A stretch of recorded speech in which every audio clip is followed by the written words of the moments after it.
Ah. Doon na lang oh. Okay, ngayon yung sinurrender ni sister na ililibing ni Pastor ay tatambak pala ni Pastor sa kadali. Aray ko. Tatambak na lang ni Pastor dito sa may hukay. Oo. Itatambak ni Pastor dito sa hukay, no? Yung mga imahen na binasag niya kanina. Ayan.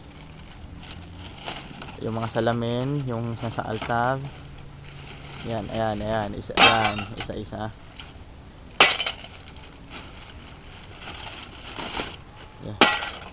Yan, isa-isa niyan ang baon. Tapos, ito yung santong binasag niya, yung Santo Niño, tsaka yung Mahal na Birhen. Yan, isinabay namin yan sa yan, ito, dali. Yan. Yan yun. Itong, Mahal na Birhen, ayan. Tinapon na iniisa-isa. Yung pati yung santo, yung damit ng Santo Niño, inilibing na rin niya. Yan. Yan, lahat po niyan, dali. Lahat po niyan ay isinabay na niya binaon sa hukay. Ayan, at unti-unti rin niya at binabasag din niya ngayon.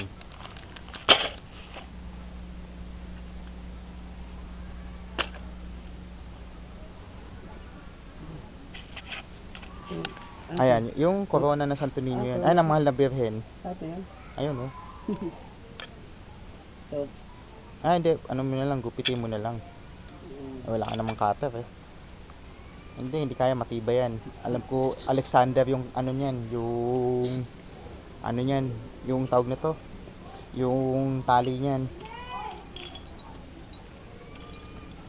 Hindi, putulin mo na lang, Pastor.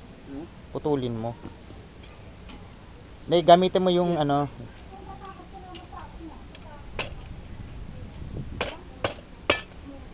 Yan, putulin mo yung tali. Ayan.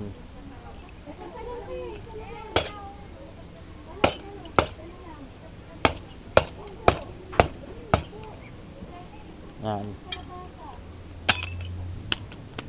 Ito. Okay. Ngayon, tapos na po ang aming ayun yung lahat yan.